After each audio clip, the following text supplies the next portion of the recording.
ជប់គ្នាក្នុងនាមជាសង្វិញជាឡៃលួចមើលគេរៀងរាល់ថ្ងៃមើលក្នុងនាមនៃចិត្តលងស្រឡាញ់មិនរួមថ្នាក់ចំអន់ពេលគេតន់ឃើញភ្នែកសំឡឹងមនុស្សច្រើនអ្នកហេតុអ្វីឃើញតែគេម្នាក់នឹងប្រឹងប្រកែកមិនឈ្នះចិត្តចង់ប្រាប់គេឲ្យបានដឹងតែមាត់រឹងហើស្ដីមិនរួ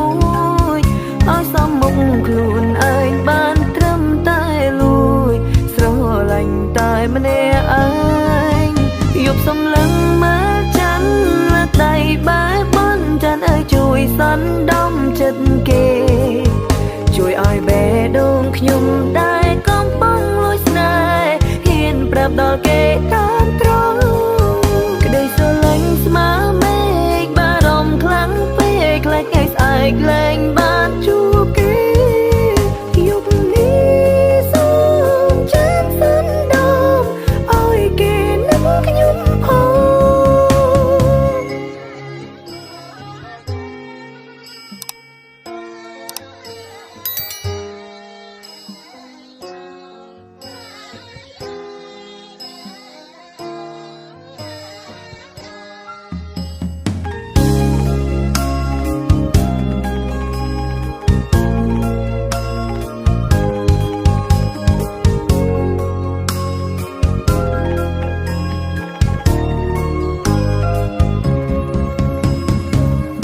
រួមថ្នាក់ចំអន់